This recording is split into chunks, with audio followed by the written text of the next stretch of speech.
Yuk tes, selamat pagi dan kembali bersama saya lagi dan itu semua dalam podcast ngalor ngidul. Dan sekarang udah memasuki episode ke-6. Ini saya merekam lagi di hotel, di salah satu hotel di Singapura, daerah Geylang. Karena ya ada tugas lah dari bos saya untuk bantu-bantu bawa perusahaan di sini. Sama-sama satu perusahaan sih, cuma beda cabang aja. Yaitu Scanjet Marine. Scanjet itu dari Swedia sih pusatnya. Dia punya kantor cabang di Singapura, Indonesia, di Korea, di Polandia, Norway, banyak lah di seluruh dunia berhasil. Jadi saling bantu satu sama lain lah. Hotel aku sekarang ada di Darlin Hotel. Di cukup murah lah, kalau kalian ke Singapura bisa lah kayak di sini karena emang murah sih. Terus murahnya tuh kemarin aku cek tuh harganya cuma $50 ya, sekitar 490-an lah. Itu termasuk murah kalau di Singapura ya, karena emang rata-rata $100 atau sekitar 970-an, hampir 1 jutaan juga lah rata-rata normal hotel di sini. Jadi cuma kurangannya di Darlin Hotel ini cuma nggak ada sarapan pagi aja sih, lainnya itu udah mantap, keren lah pokoknya. Dan sekarang ini karena ini Kamis ya, karena Kamis ya pasti jadwalnya podcast ngalung tidur kan. Cuma tadi aku lupa, semalam tuh lupa apa ya, semalam tuh banyak kerjaan, jadi kita bertiga itu bongkar terus bersihin, masang lagi, bongkar mesin lah, mesin tank cleaning kapal tuh panjangnya berapa meter ya, 6 atau 7 meter atau 8 meteran mungkin. Beratnya tuh berapa ratus kilogram, emang berat sih. Kalau kerja sendiri juga tiga aja capek ya, apalagi sendiri. Dan sekarang udah jam 7.01. Ini habis ini kami mau mandi terus berangkat ke kantor. Jadi nanti rekamannya bisa langsung pas di jalan juga bisa, atau pas di kantor. Jadi sekalian aku melaporkan kejadian ya.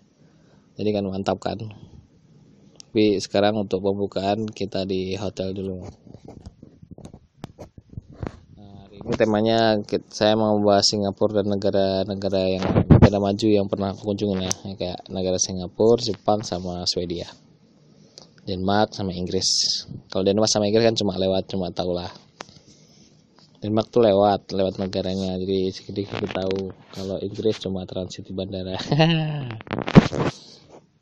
Oke, gitu aja sih. Nanti selama 1 jam ke depan nanti kita atur cara kerja di Singapura, terus berapa sih gaji orang Singapura, bla bla bla, dan yang saya tahu dan saya alami.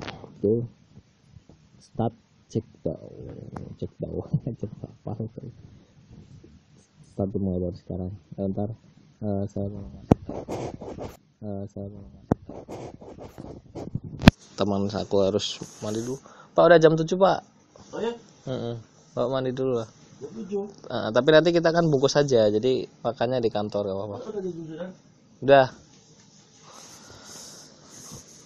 Oke, ya itulah suara saya kalau lagi bangunin. Iya, udah cepet Pak. Mandi dulu. Kita jam 7 ya. Jadi kita masuk kantor tuh jam 8:30. Jarak dari hotel ke stasiun MRT kalau jalan ya 5 menit lah. Terus dari MRT saya di MRT ini daerah Kalang kalau namanya. Nah, kalau di kantorku di jalannya jalan Ang Mo Kio, tapi stasiun yang paling dekat tuh namanya lebih. Oke, yang pertama kita bahas ya udahlah, karena udah bahas MRT ya udah, pertama kita bahas MRT aja dulu ya. Jadi gini, enaknya kalau di Singapura itu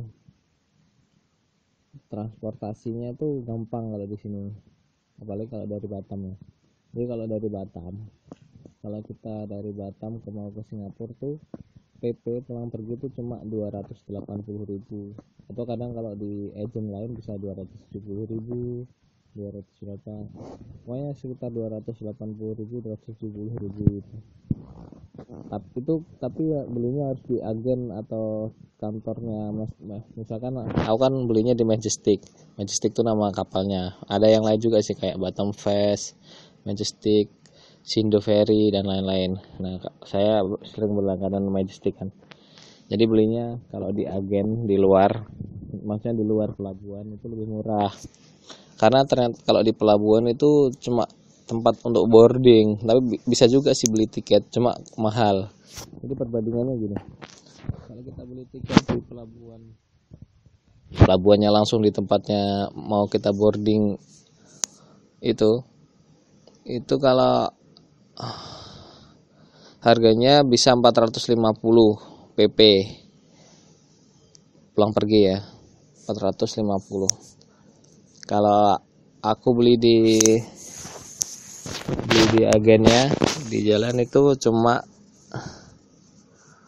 280. Jadi terpaut sangat banyak juga, 170 kan.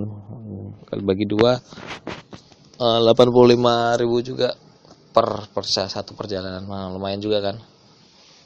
Jadi emang agak jauh bro perbedaannya. So kalau kalian ke Singapura tuh mendingan belinya di agen-agen di luar.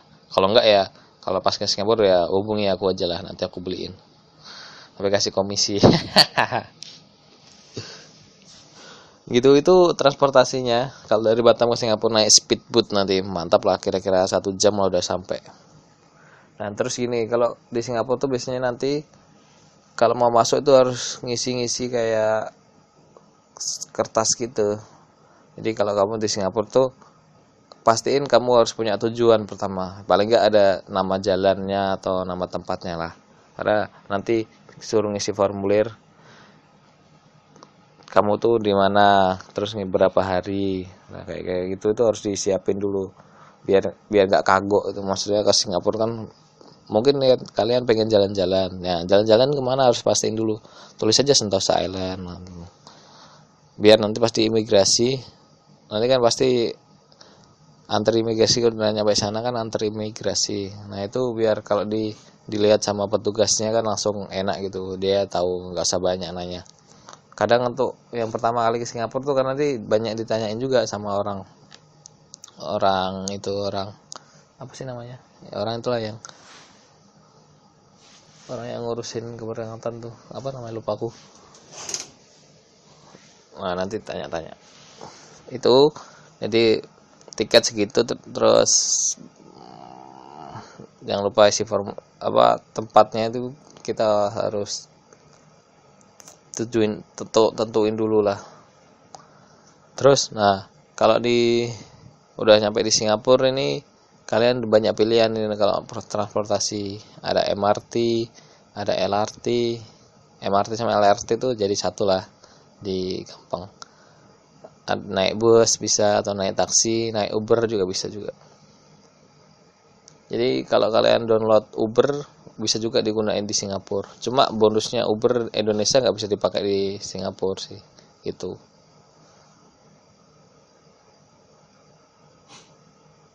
Terus, nah ini kalau naik MRT ada beberapa 2 tiket yang aku tahu sih. Yang pertama tuh pakai EasyLink. EasyLink tuh kayak tiket terusan gitu. Tiket itu bisa dipakai seumur hidup lah. Itu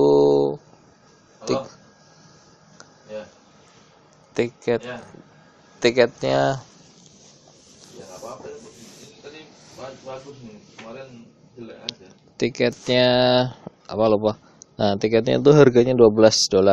Nah $12 itu $5 itu kayak kayak apa sih, kayak pendaftaran gitu loh. Nah isinya $7. Nah $7 itu bisalah kalian muter-muter MRT sampai sepengen kamu. karena biasanya satu kali perjalanan paling $1, tergantung jarak sama banyak stasiun yang kamu lewatin aja sih. Terus ada single trip, kartu MRT single trip tuh cuma sekali pakai, jadi kalian nggak usah beli. Kalau enaknya e-ceiling tuh bisa diisi ulang, besok bisa dipakai lagi, kapan-kapan dipakai lagi, dan bisa dipakai di naik bis juga. Jadi caranya sih cuma nanti kan beli kan, kita ada tiket office-nya, terus beli, terus pas masuk itu kan biasanya kayak ada pintu-pintu itu. Nah, kita tinggal nempelin kartunya, nanti ada itunya sih, ada berapa sih uang kita, sisa uang kita. Kalau kurang sih nanti ada tulisannya please top up, disuruh top up gitu. Top up itu isi pulsa lah, disuruh isi. Di videoku yang biaya naik itu juga ada tuh gambarnya, ya kayak gitulah. Kalau kalian mau lihat sih. Sekarang tuh saya jarang bikin video vlog gitu karena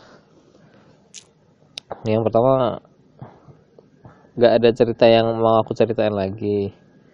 Yang kedua pengambilan gambar tuh, karena aku sekarang kan udah ngerti video, jadi kalau gerak-gerak gitu kayaknya aku nggak suka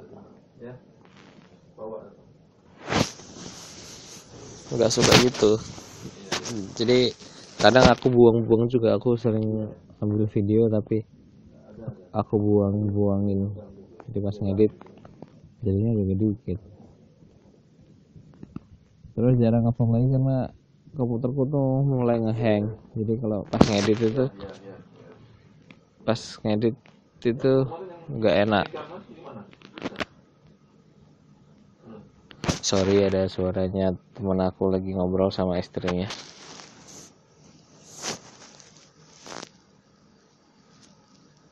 Udah 12 menit aja ini. Jadi nanti rekamannya ya sambil jalan juga, ini bisa nih kayaknya. Jadi sambil jalan aku ngelaporin kalian di Singapura tuh gimana, bla bla bla gimana.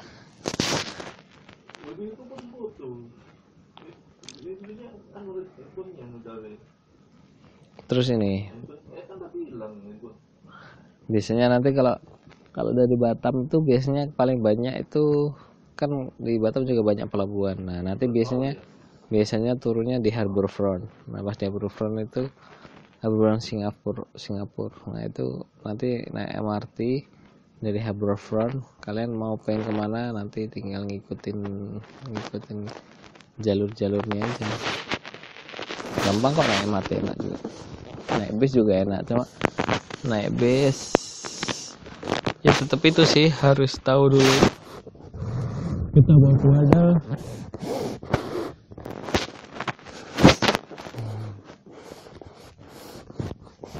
Nah, kalau kerja di Singapura itu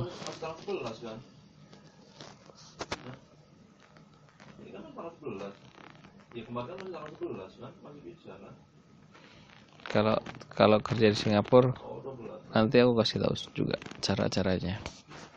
Oke, aku mau pause dulu, nanti kita lanjut lagi karena teman aku lagi ngobrol nggak selesai nanti. Oke. Yuk, kembali lagi bersama saya Dani Trikusuma, dan sekarang saya udah selesai mandi dan sekarang saya di depan hotel. Hotel aku namanya Darlene Hotel ya, DARLENE Hotel, di daerah Geylang. Kalau jalannya tuh Lor Geylang nomor 8. Kalian bisa cek di sini. Di depan ini juga, di daerah sini juga banyak. Sorry, saya ambil makan ya. Di daerah sini juga banyak hotel. Apalagi Hotel 81. Itu kalau di Singapura tuh Hotel 81 banyak lah. Tinggal milih mau yang daerah mana. Di Hotel Blok tuh ada loh Hotel 81 yang aku lihat kemarin. Dan yang saya kasih tahu ya, kalau di daerah Geylang ini saya ngerekamnya di jalan, jadi kalau dengar suara wung itu suara mobilnya. Jadi kalau kalian tahu daerah Geylang ini daerah PSK bro. kayak dolinya Surabaya gitu. Jadi setiap gang ada. Tapi kayaknya daftarin gitu karena setiap nomor rumahnya itu udah ada nomor-nomornya tersendiri. Jadi ada nomor 37, nomor 38, gitu-gitulah tergantung. Mungkin ada pendaftarannya kali ya. Dan sekarang saya berjalan menuju MRT. Ini jarak dari hotel ke MRT kira-kira 5 menit, sekitar 500 meter lah kalau jalan. Sebenarnya enak-enak aja. Di Indonesia pun bisa sebenarnya pakai MRT, tapi trotoarnya harus bagus. Jadi kuncinya harus ada trotoar sih yang bagus. Jadi biar imbang gitu. Jadi orang jalan kaki enak, naik angkutan enak. Apalagi kalau di Swedia ini biasanya jalan kaki ada, sampingnya ada jalan trotoar juga. Jalan buat sepeda ontel, nanti pas dia.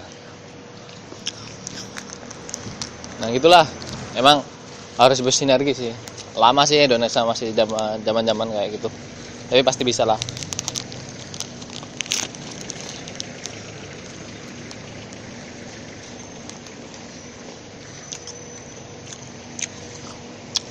Udah, nanti sambung lagi.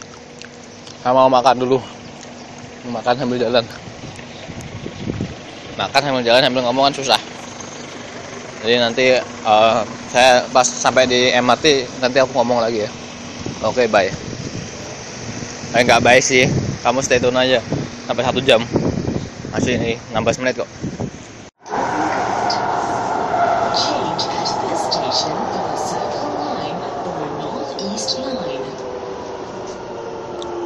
Oke, kita lagi berada di MRT bro. Ini dia suaranya MRT.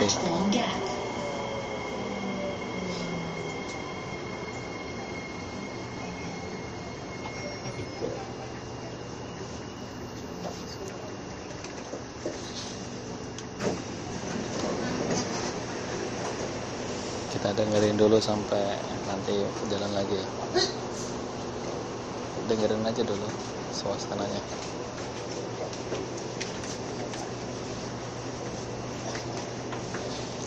Ini lagi penuh sesak sama orang-orang yang bekerja. Doors are closing.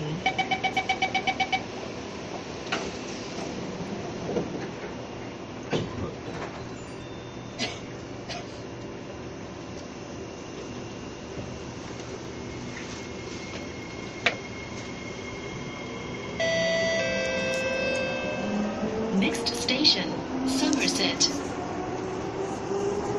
Oke, gitu dulu, nanti kita sambung lagi. Bye, cus. Yuk, kembali lagi bersama saya Dani Trikusuma. Dan sekarang saya lagi jalan dan menuju kantor. Naik MRT tadi ngantuk. Ini kalau di Singapura nih orangnya antri lah, tertib. Kemana-mana antri, apa-apa antri, naik bis antri, naik MRT antri, nyebrang antri, ya antri semua. Emang negara yang tertib. Bisa tertib ya karena hukumnya berlaku sih di sini. Ya gitulah yang patut ditiru dari Singapura, bersih, tertib. Ya kadang-kadang ada sampah juga sih, tapi nggak sebanyak di Indonesia. Ini saya jalan dari Ujung Cukang ke kantor kira-kira 3 menit lah, nggak jauh-jauh amat. Di belakang ada stasiun. Ini gimana nih Pak? Naik MRT naik apa? Bagus. Nyaman. kayak wartawan. Wartawan buncuk. Iyalah, wartawan YouTube. Nah, itu ada apa tuh? Udah gitulah, pokoknya yang patut ditiru dari Singapura, antri, orangnya tertib. Kalau merokok tuh nggak sembarangan mereka tuh, ngerokok harus di luar. Oke, di sini hujan bro, nanti sambung lagi rekamannya. Bye, stay tune terus. Yuk, tes lanjut, ketemu lagi dengan saya Dani Trikusuma. Dan 20 menit yang pertama tadi tuh aku ngomong tentang Singapura kan yang banyak, dan ini nanti juga ngomong tentang Singapura lah. Ya, Singapura sama negara-negara yang pernah aku kunjungi. Jadi yang 20 menit pertama tadi itu tuh aku ngomongnya yang pertama di hotel pas sebelum kerja. Yang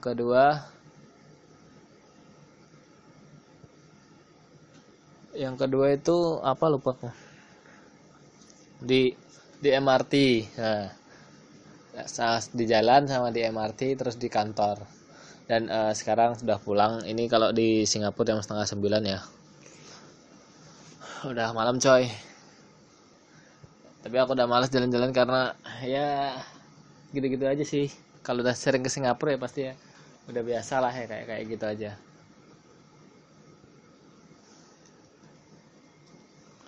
Terus gini bro,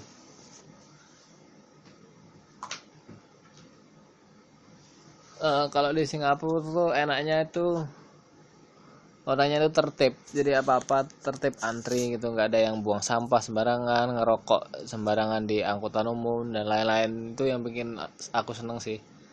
Tapi nggak ada, pasti ada jelek-jelek, plus sama minusnya kan. Yang minus jelek-jeleknya ya kayak harganya mahal, itulah peraturannya terlalu ketat, nggak ketat-ketat amat sih sebenarnya, standar aja.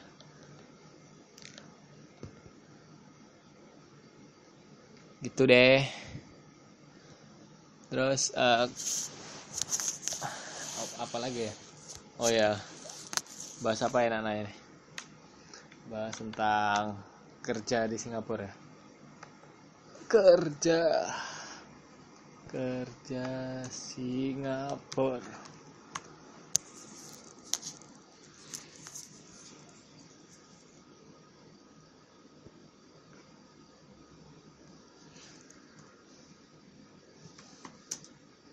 Ini aku sambil online, jadi biar gampang.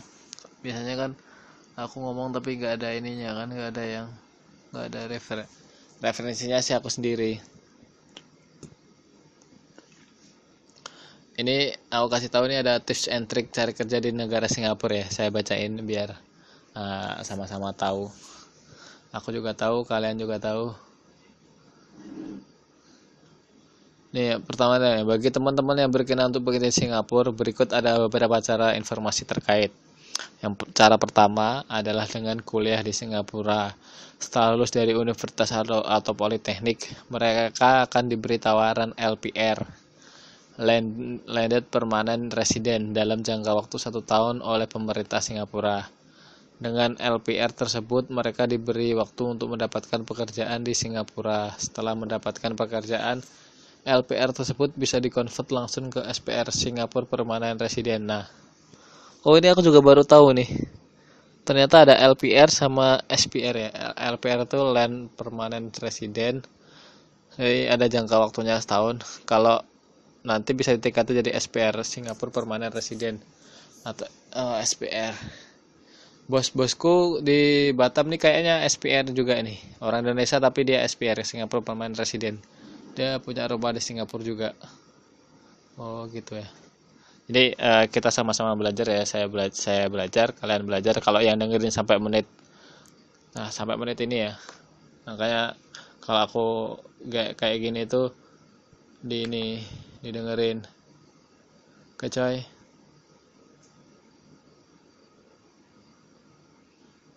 Terus cara kedua adalah dengan single factor. Sebagai single factor tuh ya kita berjuang sendirian. Sebagai single factor kita bisa mengapply pekerjaan via internet. Banyak fasilitas online yang disediakan bagi rekan-rekan untuk mengapply pekerjaan, seperti JobsDB Singapura, Jobstreet Singapura, ST701, Monster Singapura, dan lain-lain. Biasanya akan lebih mudah bagi foreigner apabila dia adalah seorang profesional yang mempunyai pengalaman beberapa tahun di bidangnya, seperti SAP konsultan, Oracle konsultan, Kisco konsultan, dan sebagainya. Untuk mengapply pekerjaan online, kita juga sebaiknya memperhatikan kriteria dari penawaran employer. Jika mereka menginginkan foreigner untuk mengapply, maka peluang untuk dipanggil lebih besar, dan biasanya employer akan mempersiapkan visa kerja, perizinan dan sebagainya, dan mau melakukan interview itu maksudnya kayak Skype interview lewat online gitu. Akan lebih baik lagi jika rekan-rekan stay di Singapura, karena biasanya employer akan lebih suka untuk melakukan interview face to face dibandingkan tele interview. Nah ini jadi cara yang kedua ini, si penulis ini siapa namanya yang nulis nih, Mas Yusak Sunaryanto ya, dalam blognya. Ini udah lama sih, tahun 2009 juga, jadi udah 7 tahun nih, tapi lumayan lah nama-nama pengetahuan. Jadi cara yang kedua dengan single factor ya, kita apply sendiri. Beberapa kali dulu aku juga pernah sih apply di Singapura. Jadi aku apply-nya emang lewat Jobstreet sama JobDB biasanya. Kalau lewat S7 ST701 sama Monster Singapura nggak pernah aku. Bahkan website Monster nih aku juga baru tahu tadi setelah aku googling. Baru tahu ternyata ada website Monster. Namanya Monster tapi isinya tentang lowongan pekerjaan. Nah, terus pas ngelamar di online itu, kita juga harus ngelihat di online-nya itu, tuh ditulis apakah ada apa untuk orang asing gitu atau enggak. Nah, kalau ada kemungkinan untuk orang asing, nah itu kemungkinan dipanggil lebih besar daripada yang tidak ditulisin untuk menerima orang asing gitu. Dan dia juga menuliskan kalau misalkan ada ditulisin menerima pekerja asing, nanti si perusahaan itu juga akan ngurusin kayak visa, permit. Kalau di Singapura tuh kalau kerja harus pakai permit ya. Permit tuh kayak perizinan gitu, sama yang lain-lain. Dan interviewnya bisa lewat elektronik. Tapi si penulis juga nulisin ini, kalau kalian tinggal di Singapura itu lebih gampang karena employernya kan bisa melakukan interview face to face kan, jadi langsung ketemu bos sama calon karyawannya. Itu emang lebih ngeh sih daripada harus lewat Skype. Itu cara yang kedua. Jadi saya ulangin kan, cara pertama setelah lulus kuliah langsung apply, yang kedua single factor, kita apply sendiri. Dan ini aku bacain, banyak juga nih tulisannya. Cara ini apa nih? Oh ya, tips and trick kan. Yang ketiga, cara ketiga adalah dengan memperoleh terlebih dahulu LPR. Yang LPR tadi, Land Permanent Resident. Nah, ini aku juga belum tahu sih caranya. Nanti aku searching lagi ya, cara mendapatkan LPR di Singapura. Nah, dengan memperoleh aku bacain lagi. Dengan memperoleh LPR, biasanya employer akan lebih mempertimbangkan calon employee dibandingkan status foreigner. Hal ini dikarenakan peraturan pemerintah untuk mengutamakan warga citizen dan PR. Karenanya bagi foreigner akan lebih baik jika mempunyai pengalaman atau expert di bidangnya, sedangkan bagi fresh graduate akan lebih baik jika mempunyai LPR. Jadi kalau kita ada pengalaman sih, yang penting kemampuan kita. Nah, kalau yang bagi fresh graduate, kita harus pastiin kita harus punya LPR. Nah, saya akan cari tahu ya cara mendapatkan LPR di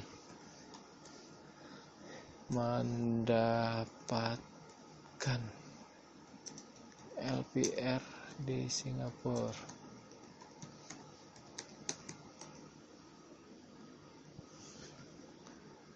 Nah gitu, ternyata LPR cukup penting juga bagi para pencari kerja ya. Tapi ini kebanyakan tahun 2009 nih. Apa ini masih berlaku ya? Ini sekali lagi ini bacaan tulisan tahun 2009 ya. Jadi nggak tahu ini masih berlaku apa enggak. Tapi ya, tulisannya ada bener juga sih. Yang paling benar, yang paling pasti ya cara kedua, yaitu single factor itulah. Jadi kita harus apply lewat online. Nah, nanti apa sih namanya?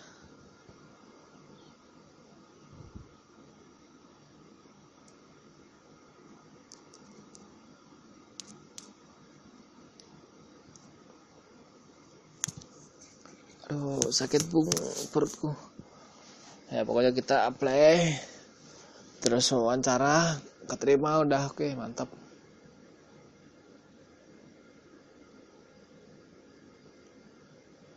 Oke, kita bahas yang lain aja lah. Bahas Singapura tapi tentang yang lain, yaitu tentang tentang transportasi. Oke. Transportasi umum tuh yang paling kelihatan di sini. Yang pertama pasti MRT, Mass Rapid Transit, sama LRT. MRT sama LRT biasanya jadi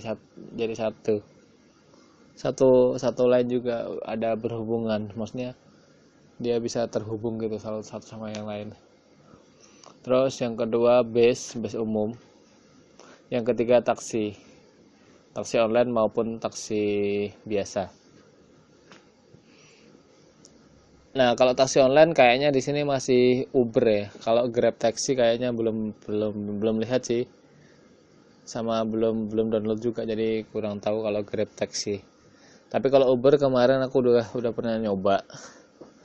Cuma karena wifi ku nyendat, jadi kayaknya si sopir pas mau mendekatiku dia akan itu. Kasihan juga sih, dia udah mendekati tapi nggak jadi naik kan.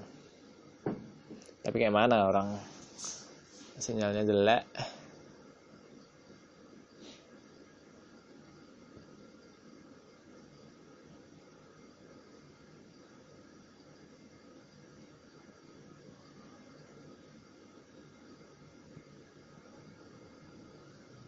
Nah, kalau ngomongin MRT sama bis itu ada satu kartu yang bisa digunakan, namanya EZ-Link, Link, LINK.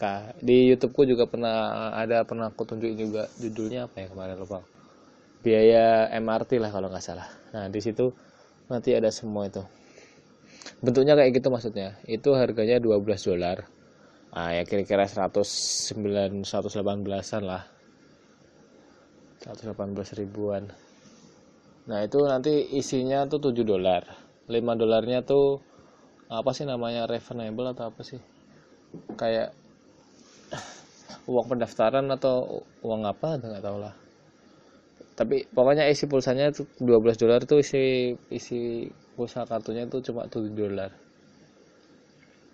Nah, itu kita nanti bisa naik MRT, naik bus, kemana-mana bisa.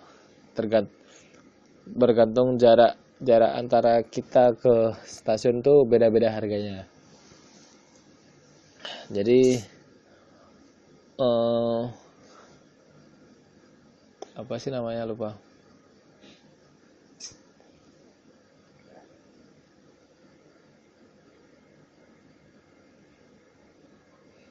Oh ya, ini perbedaan. Lupa. Sorry. Saya mau ngomongin tentang perbedaan yang paling pasti antara naik MRT sama naik bus ya. Jadi kalau harga kayaknya persis sama. Jadi pas pengalaman aku di sini tuh, aku kan kalau di sini ya pas seminggu ini nginep di Darlin Hotel. Darlin Hotel itu daerah Geylang. Kalau MRT terdekat tuh Yio-Chu-Kang namanya. Jadi jalan ke Yio-Chu-Kang kan, ya Yio-Chu-Kang, terus MRT dekat kantorku tuh namanya MRT dekat kantorku Yio-Chu-Kang. Kalau sini tuh, kalau di dekat hotelku tuh namanya Kalang, daerah MRT Kalang lah, nama MRT-nya Kalang.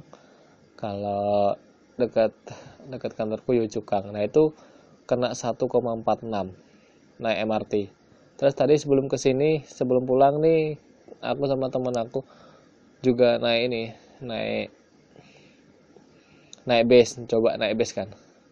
Ternyata pas aku cek, pas keluar juga 1,46. Oh, ternyata sama. Jadi udah ada perhitungannya lah. Keren lah. Tapi perbedaan paling pasti kalau MRT tuh biasanya kan, karena MRT kan agak jauh ya, jadi kita jalan ya lumayan. Nah kalau halte bus tuh kita jalan berapa meter tuh pasti ada halte bus, jalan lagi pasti ada halte bus. Nah untuk tahu tujuan kita tuh dalam di halte bus tuh biasanya udah ada udah ada ininya, jalurnya, kita dari mana kemana, ada kemana. Itu kita harus tahu, kita kan mau kemana kan tahu dulu, udah tahu kan mau kemana misalkan seret. Nah kita nyari di busnya, kita cari seret ini, nah baru dilihat base-nya misalkan nomor 31. Nah kita tunggulah base nomor 31 itu kalau base. Kalau MRT kan misalnya kita dari Kalang mau ke ke Yio Chu Kang. Nah Kalang tuh kalau di Singapura tuh jalur hijau itu apa ya, lupa, pokoknya jalurnya hijau. Ada 5 jalur, warnanya hijau, merah, kuning, ungu, sama LRT itu silver. Jadi nanti dari hijau biasanya nanti di salah satu tempat itu ada kayak interchange gitu, bisa dalam satu stasiun itu bisa terhubung 2 atau 3. Jadi pas kita di jalur hijau kan, Yio Chu Kang kan jalur merah.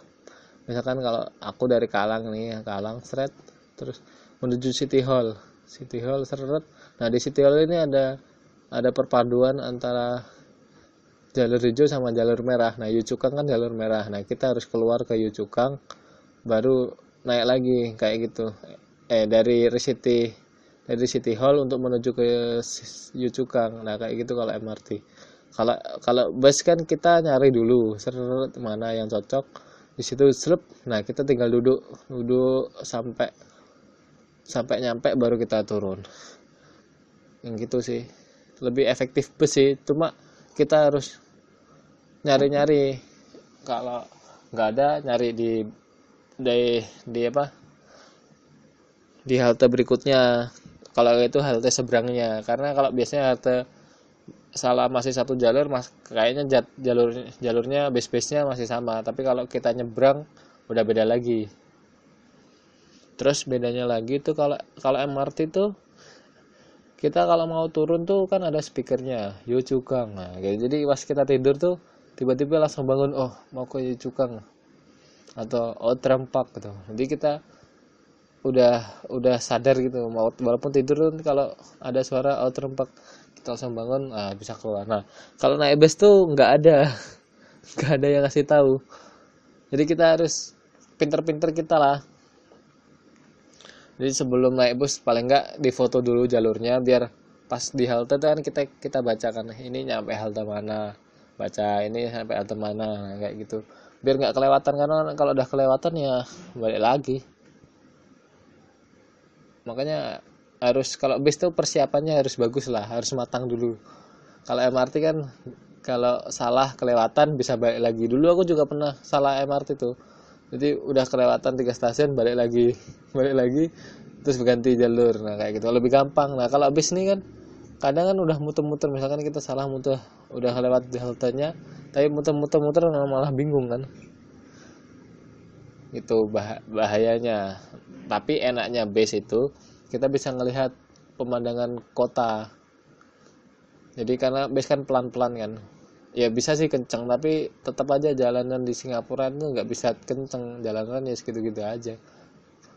Nah kalau beda sama kalau MRT itu kan kenceng, kadang di atas kadang di bawah, jadi pemandangan nggak tentu dan nggak bisa menikmati sih. Gitu kalau bis sama MRT.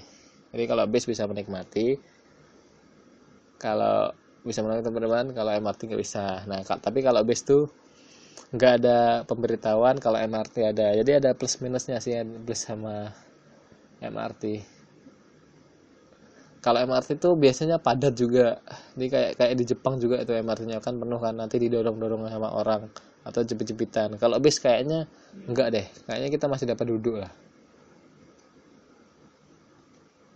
Gitu.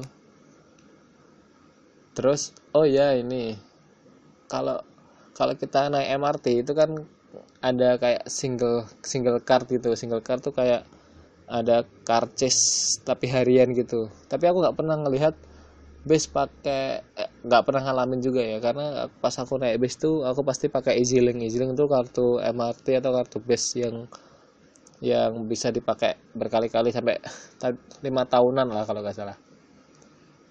Tadi aku cek 6 tahun, 6 tahun. Karena tadi aku cek ternyata expireku kartuku baru sih. Itu tahun 2022.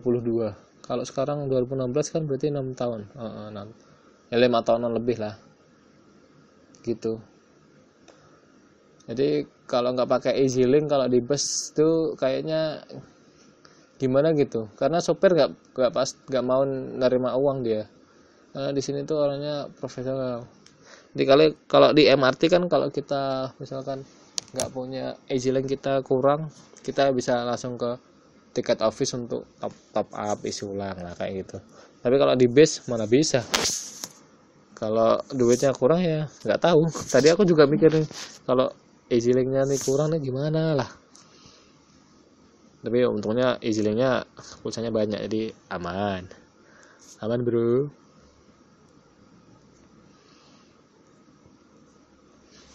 Saya ngerekam nih sambil lihat-lihat Instagram ya.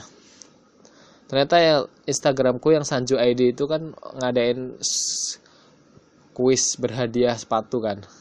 Hari pertama sampai berapa hari itu cuma sedikit yang ikut. Sampai sekarang tuh mau tanggal 15 tuh yang ikut banyak banget ya. Sampai ribuan, aku capek baca ternyata. Dan sorry ya, karena pemenangnya tuh cuma 1 orang, jadi saya nggak bisa milih banyak ya. Terima kasih yang udah ikut, udah meramaikan brand saya Sanju ID, terima kasih. Tapi ya gitu, tak ada, nggak bisa milih semuanya gitu maksudnya.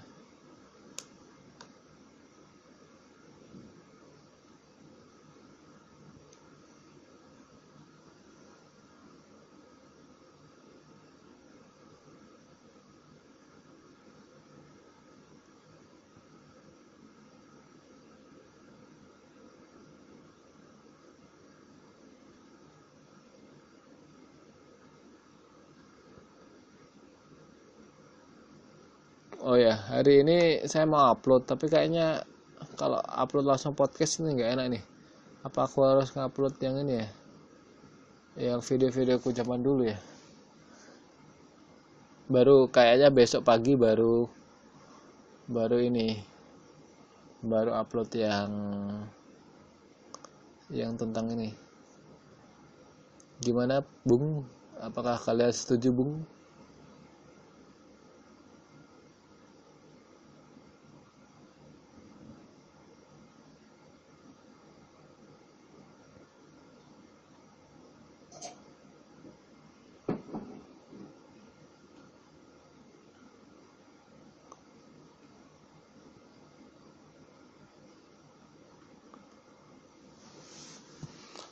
Terus ngomongin negara maju ya. Singapura apa negara Singapura aja lah kita ngomongin. Tapi Singapura sama Swedia sama Jepang juga ada kemiripannya sih, soal kayak moda transportasi gampang. Jadi emang negara maju itu moda transportasi umumnya tuh emang digampangin sama dimurahin. Untuk apa ya? Untuk biar orang tuh nggak naik mobil semua. Kalau kayak kita kan orang naik mobil semua ya repot. Karena jalan tuh nggak bertumbuh, jalannya segitu-gitu aja, emang lagi segitu-gitu aja.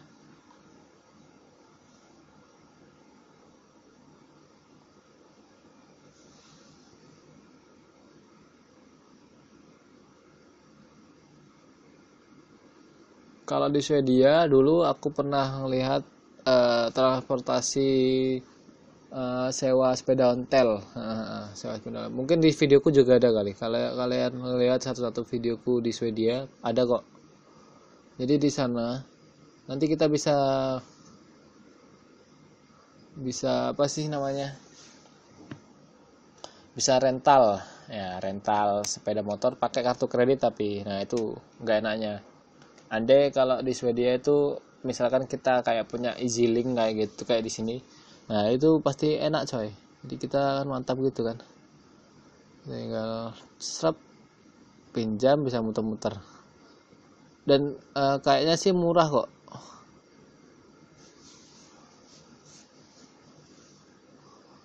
karena setengah jam pertama itu gratis kalau nggak salah.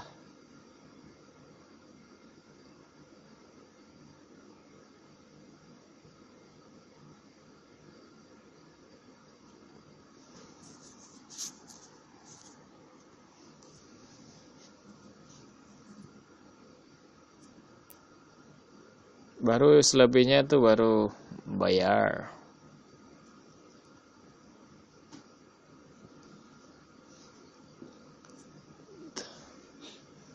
Kalau di Jepang, karena aku dulu tuh di Jepangnya di Miyazaki, jadi nggak pernah naik bus juga sih. Ya karena dulu sih masih takut karena pertama kan. Terus ya tujuannya kemana, Miyazaki kampung gitu.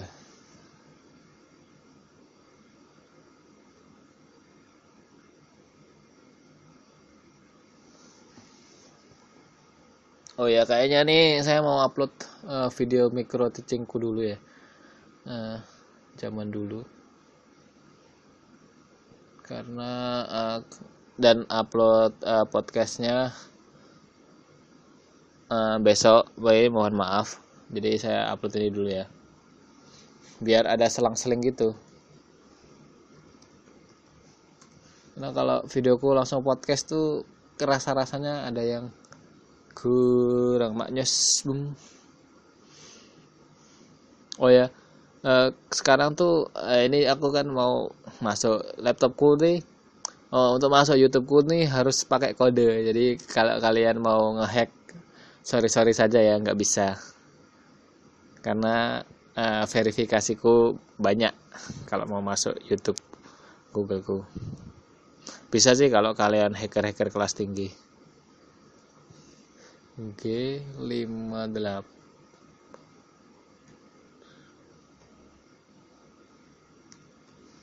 Oh ya, terus yang nanyain aku tentang vlog di luar negeri.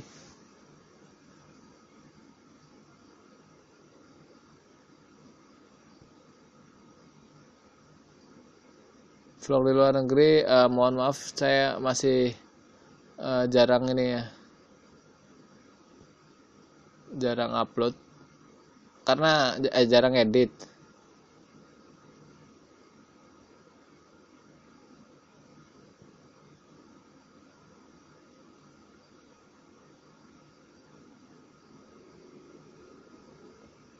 Jadi ini banyak juga nih yang komen di ini kok.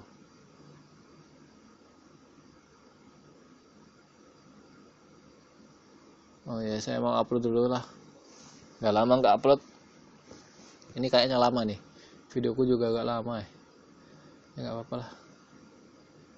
Sorry ya bro ya, aku upload dulu ya bro ya. Micro teaching Unesa.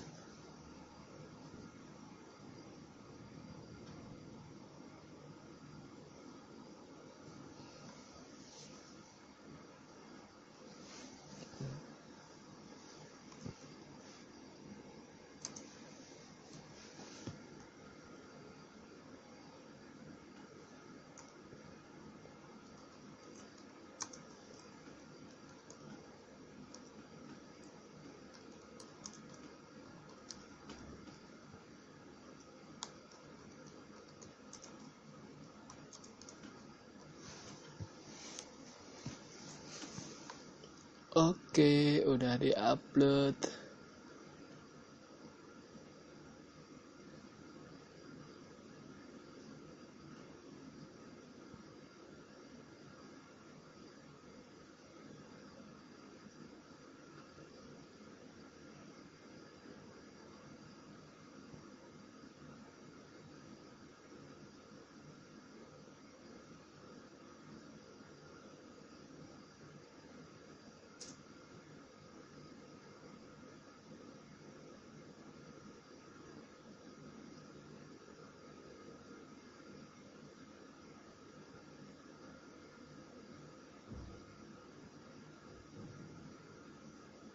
Unesa tetap jaya. Gue pakai ini ah.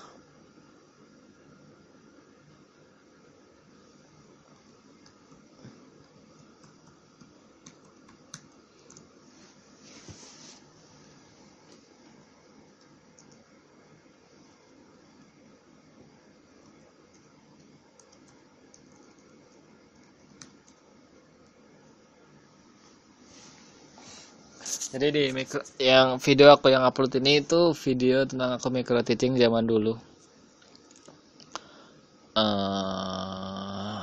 Random aja lah.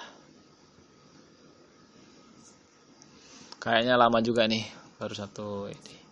Tapi tak apa kan. Iya kan. Wow, udah 31 menit, Bung. Jadi ini karena video tadi rekaman suaraku tadi itu udah terputus gitu. Jadi aku harus sambungin dulu, baru aku convert ke video, baru besok aku upload, oke? Jadi tenang aja, pasti podcast Ngalor Ngidul akan terus berlanjut. Cuma sorry untuk minggu ini telat 1 hari ya, Jumat, karena biasanya aku uploadnya emang ini Kamis.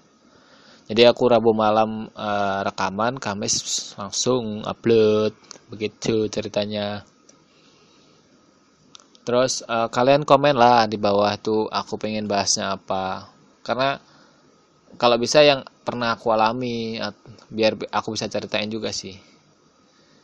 Kemarin kan aku udah bahas reksadana, bahas apa lagi tuh, yang udah aku kirimin lah.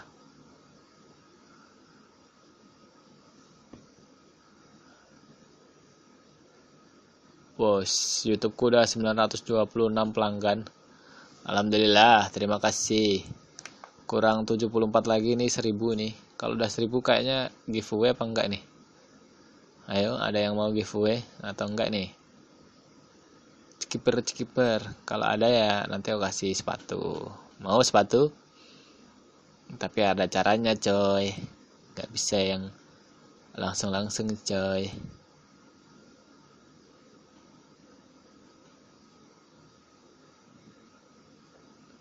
Oh iya, Dani on the spotnya masih belum lanjut ya. Coba kalau saya masih belum bisa bagi waktu ya antara kerja sama ngedit video. Coba kalau nanti udah ketemu flow-nya, saya usahakan bisa lah.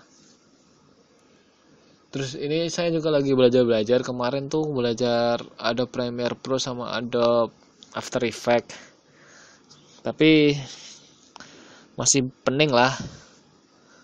Susah juga ternyata, asem lah. Bos, durasi menitku udah naik turun nih.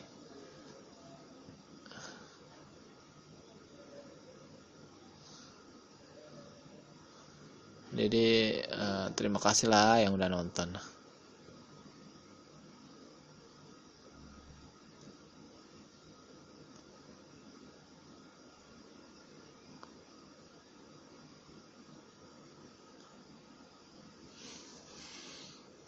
Rp5.000.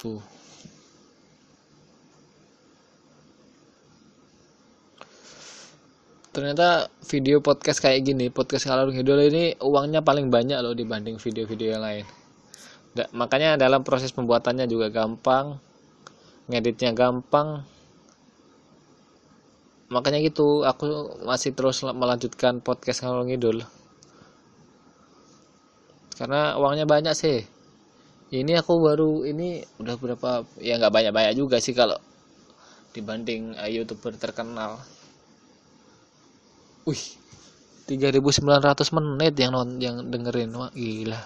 Siapa aja tuh yang dengerin ya?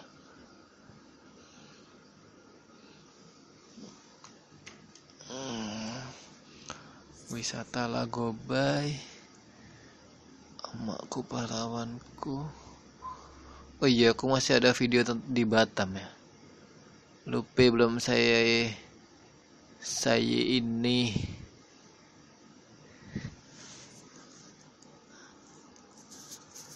Waduh. Saya sambil baca-baca ini ya, yang ikutan giveaway. Bentar lagi juga mau habis kan. Aku tadi berapa menit ya? Yang pertama lupa pula.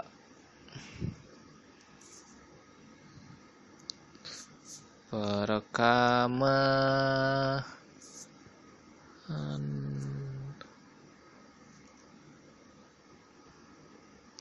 Pokoknya kalau kalian mau apa-apa, maksudnya apa-apa, pengen aku ngomongin apa, tinggal komen di bawah. Oke, biar gampang. Oke.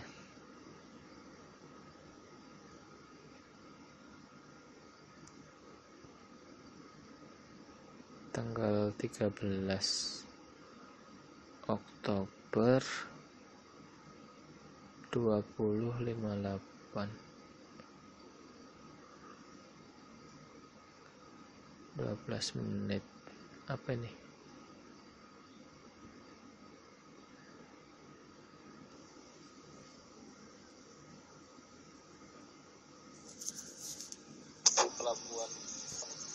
Pelabuhannya langsung di tempatnya mau kita boarding itu kalau harganya bisa 450. Yuk tes lanjut, ketemu lagi dengan saya Dani Trikusuma. Dan 20 menit yang pertama tadi tuh aku ngomong. Oh, ini yang ini tuh. Oh, 12 menit. Cuma 12 menit ya. Yuk tes. Selamat pagi. Saya lagi dan Majestic, Sindo Ferry dan kalau di Swedia ini biasanya jalan kaki ada, sampingnya ada jalan trotoar juga. Lagi penuh Indonesia. Ini saya jalan dari Cukang ke kantor kira-kira 3 menit lah, enggak jauh-jauh kayak wartawan. Nih Pak,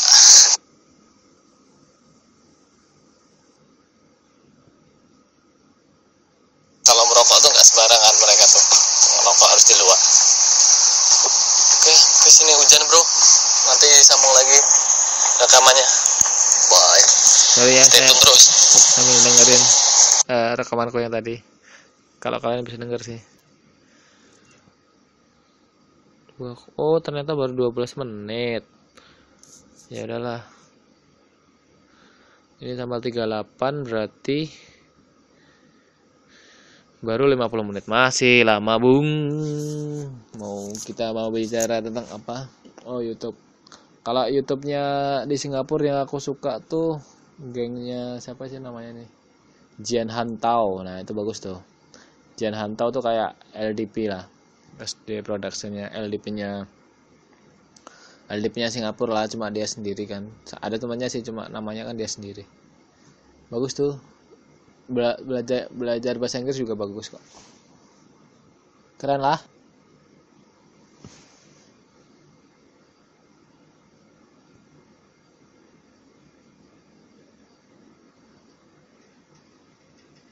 Di YouTube ini pas aku lihat nih sekarang lagi banyak ini, banyak alamat apalah nih, tangtong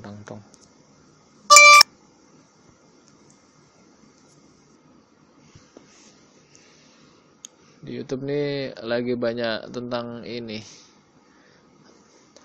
prank text apalah, banyak sih. Alamak, ini harus digetarin aja lah.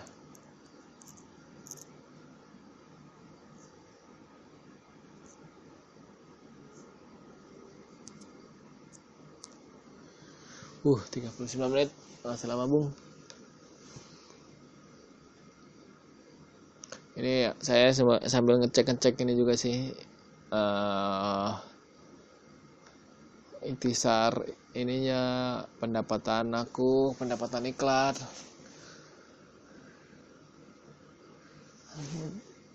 Katro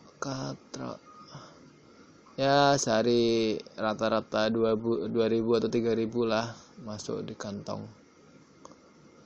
Kecil Bung, Coba yang nonton sampai ratusan sampai ratusan ribu, mantap. Ini kan apa nih? Indonesia, uangku terbanyak dari Indonesia. Iyalah, dari Indonesia, dari mana lagi? Penontonku cuma dari Indonesia. Capek pemirsa. Semalam tuh di Singapura kita overtime sampai jam 9, capek.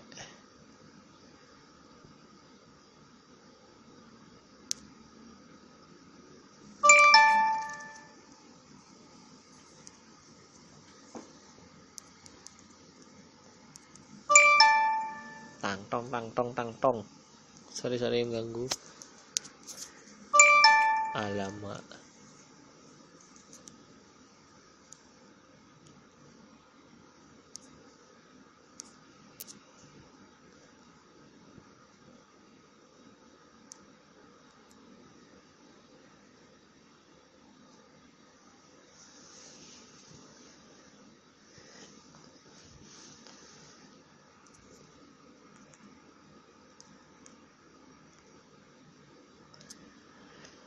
Dan ini ada Mas Aspian yang nanya-nanya tentang MCN di YouTube. Di YouTubeku kemarin itu rata-rata aku tuh berapa ya rata-rata penonton? Daftar penonton. Perasaan penontonku dikit deh.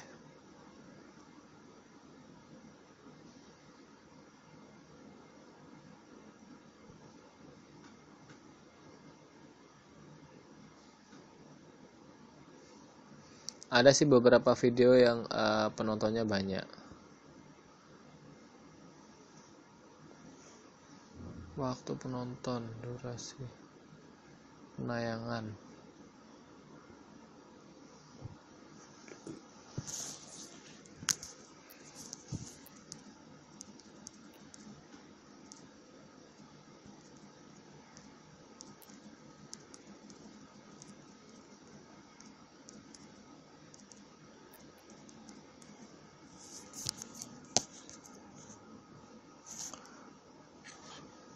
Ada yang tanya dari Mas Aspian ini tentang MCN. Dulu aku MCN tuh multi channel network.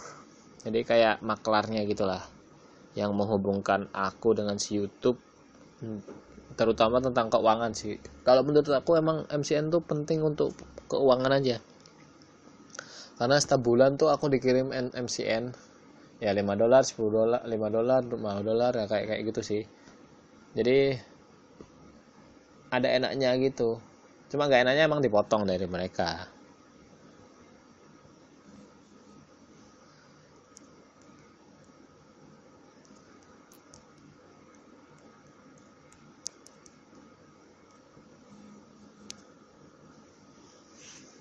Dan Mas Aspian ini kan nanya kan, ini saya lagi juga sekalian buka social blade.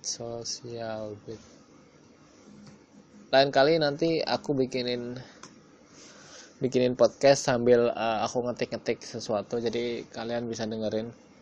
Itu nunggu kalau apa sih, kalau peralatanku lengkap lah ya. Jadi kalau sekarang masih kayak radio kayak gini. Jadi kalian harus dengerin suaraku yang super biasa. Jadi nanti kalau podcast tetap ada suaraku, tapi pasti nanti aku kasih gambarku deh nih. Jadi ada gambarku di sini kok, nanti di kotak kecil sama aku lagi online. Jadi aku lagi online, sekalian nerangin apa sih yang ada di pikiran aku. Ya bagi-bagi share pengalaman ilmu kalau bisa. Kalian tanya apa, nanti kalau aku bisa jawab aku jawab. Tanya reksadana, kalau aku bisa jawab aku jawab. Simple lah.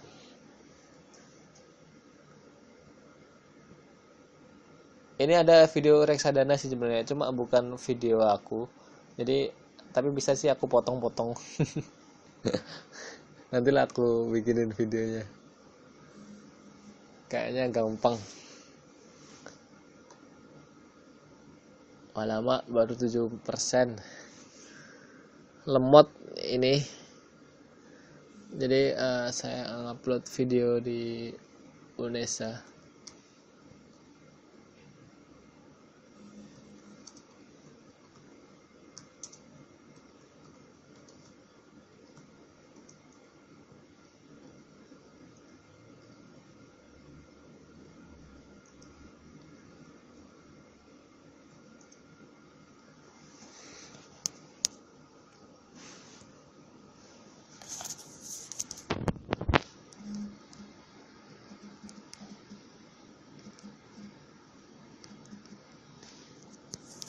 Oh ya, Social Blade. Nah, lupa tadi. Jadi di Social Blade itu kan ada kayak YouTube partnership. Nah, kalian masuk ke Social Blade. Social Blade itu selain bisa untuk ngelihat akun-akun biaya penghasilannya berapa, bla bla bla. Tapi kita juga bisa bisa daftar join the network. Berarti ada YouTube partnership, join the network, baru tulisin partner my channel, bla bla bla.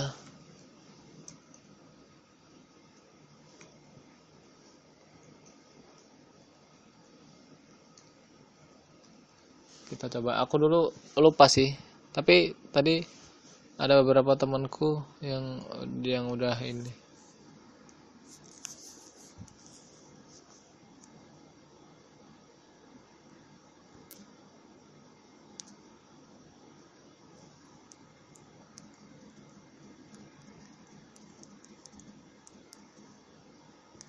Tapi pas aku cek ini kok cuma daftar-daftar aja. Kalau ada receive email from our community.